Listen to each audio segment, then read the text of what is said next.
The book of Job, chapter 20. Then Zophar the Naamathite replied, I must reply, because I am greatly disturbed. I have had to endure your insults, but now my spirit prompts me to reply. Don't you realize that from the beginning of time, ever since people were first placed on the earth, the triumph of the wicked has been short-lived, and the joy of the godless has been only temporary? Though the pride of the godless reaches to the heavens, and their heads touch the clouds, yet they will vanish forever, thrown away like their own dung. Those who knew them will ask, where are they? They will fade like a dream and not be found. They will vanish like a vision in the night. Those who once saw them will see them no more. Their families will never see them again. Their children will beg from the poor, for they must give back their stolen riches. Though they are young, their bones will lie in the dust. They enjoyed the sweet taste of wickedness, letting it melt under their tongue. They savored it, holding it long in their mouths. But suddenly the food in their bellies turns sour, a poisonous venom in their stomach. They will vomit the wealth they swallowed. God won't let them keep it down.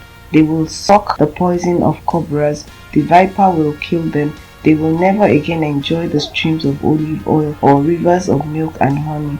They will give back everything they worked for. Their wealth will bring them no joy, for they oppressed the poor and left them destitute. They foreclosed on their homes. They were always greedy and never satisfied. Nothing remains of all the things they dreamed about. Nothing is left after they finished gorging themselves. Therefore, their prosperity will not endure. In the midst of plenty, they will run into trouble and be overcome by misery. May God give them a belly full of trouble. May God rain down his anger upon them.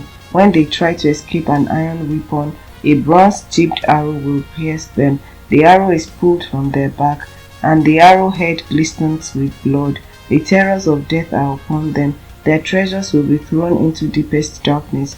A wildfire will devour their goods, consuming all they have left. The heavens will reveal their guilt, and the earth will testify against them. A flood will sweep away their house. God's anger will descend on them in torrents. This is the reward that God gives the wicked. It is the inheritance decreed by God. Chapter 21. Then Job spoke again. Listen closely to what I am saying.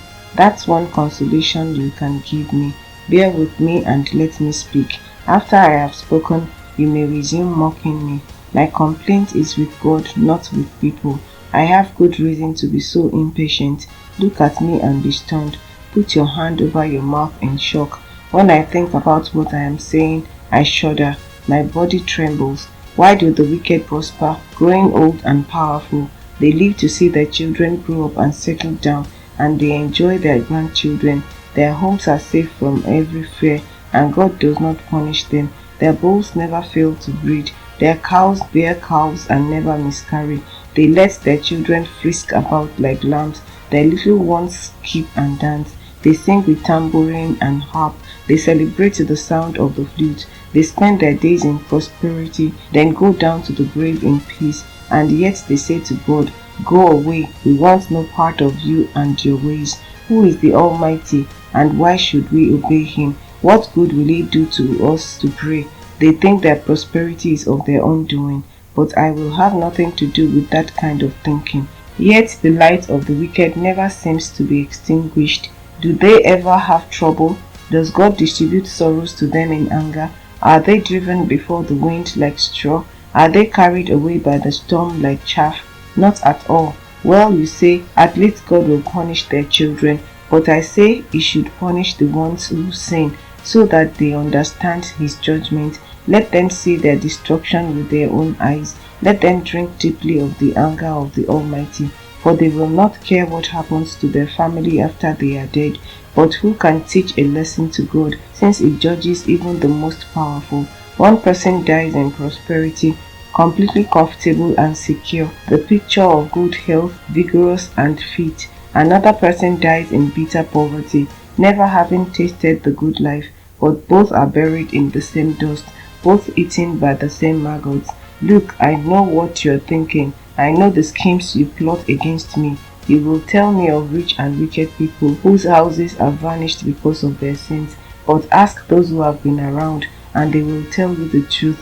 Evil people are spared in times of calamity and are allowed to escape disaster. No one criticizes them openly or pays them back for what they have done.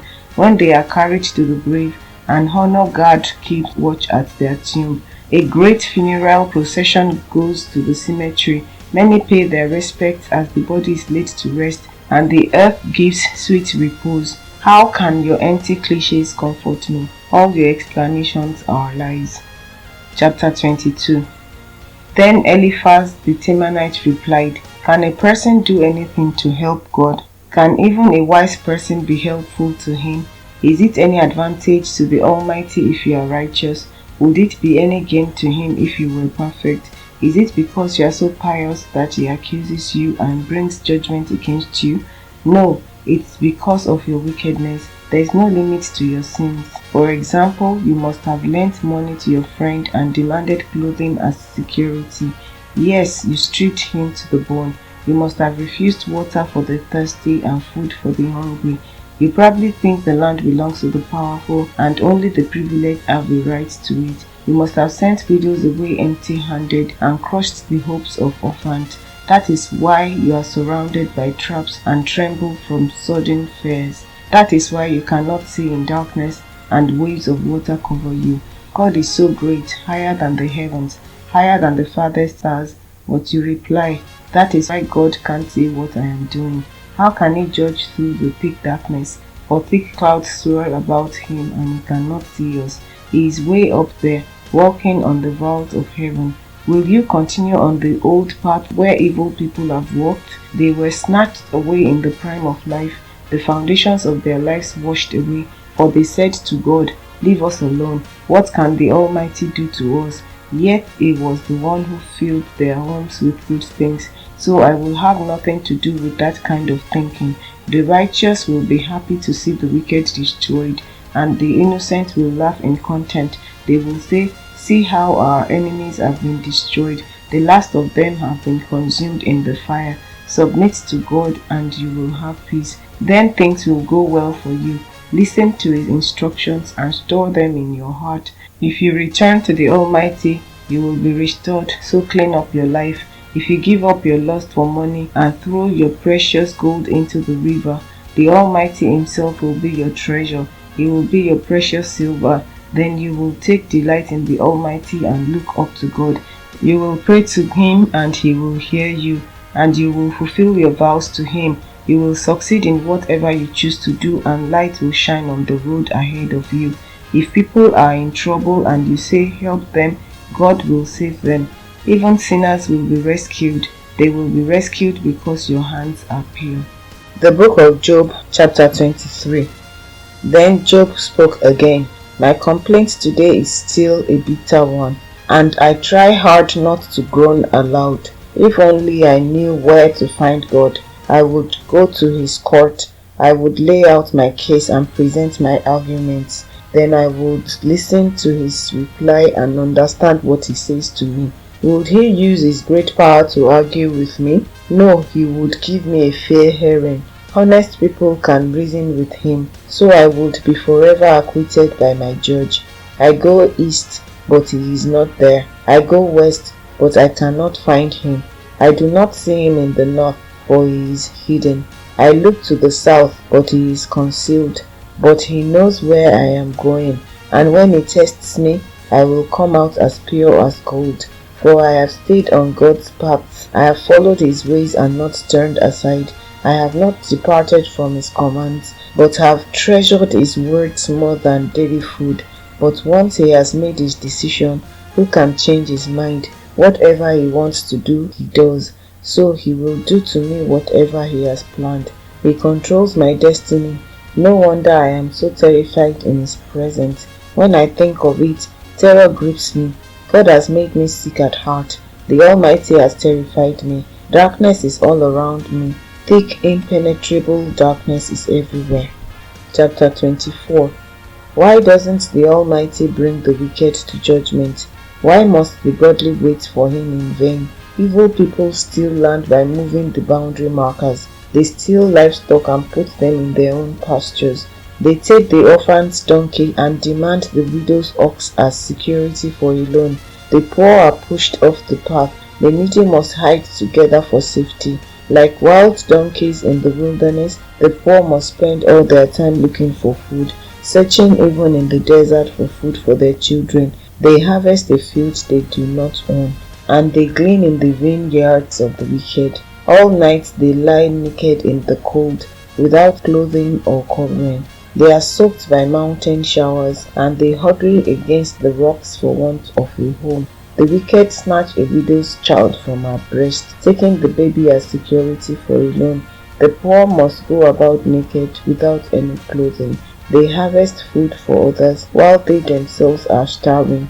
They press out olive oil without being allowed to taste it, and they tread in the winepress as they suffer from thirst. The groans of the dying rise from the city, and the wounded cry for help, yet God ignores their mourning. Wicked people rebel against the light. They refuse to acknowledge its ways or stay in its paths. The murderer rises in the early dawn to kill the poor and needy. At night he is a thief. The adulterer waits for the twilight, saying, "No one will see me then." He hides his face so no one will know him. Thieves break into houses at night and sleep in the daytime. They are not acquainted with the light. The black night is their morning. They ally themselves with the terrors of the darkness, but they disappear like foam down a river. Everything they own is cursed, and they are afraid to enter their own vineyards. The grave consumes sinners just as drought and heat consume snow. Their own mothers will forget them. Maggots will find them sweet to eat. No one will remember them. Wicked people are broken like a tree in the storm. They cheat the woman who has no son to help her. They refuse to help the needy widow. God in his power drags away the rich. They may rise high, but they have no assurance of life. They may be allowed to live in security, but God is always watching them. And though they are great now, in a moment they will be gone like all others, cut off like eggs of rain. Can anyone claim otherwise? Who can prove me wrong? Chapter 25. Then Bildad the Shuhite replied, God is powerful and dreadful. He enforces peace in the heavens. Who is able to count his heavenly army? Doesn't his light shine on all the earth? How can a mortal be innocent before God? Can anyone born of a woman be pure? God is more glorious than the moon. He shines brighter than the stars. In comparison, people are maggots. We mortals are mere worms. Chapter 26. Then Job spoke again. How you have helped the powerless, how you have saved the weak, how you have enlightened my stupidity, what wise advice you have offered. Where have you gotten all these wise sayings? Whose spirit speaks through you? The dead tremble, those who live beneath the waters. The underworld is naked in God's presence. The place of destruction is uncovered. God stretches the northern sky over empty space and hangs the earth on nothing. He wraps the rain in his thick clouds, and the clouds don't burst with the weight. He covers the face of the moon, shrouding it with his clouds. He created the horizon when he separated the waters. He set the boundary between day and night. The foundations of heaven tremble. They shudder at his rebuke. By his power the sea grew calm. By his skill he crushed the great sea monster. His spirit made the heavens beautiful, and his power pierced the gliding serpent. These are just the beginning of all that he does, merely a whisper of his power. Who then can comprehend the thunder of his power?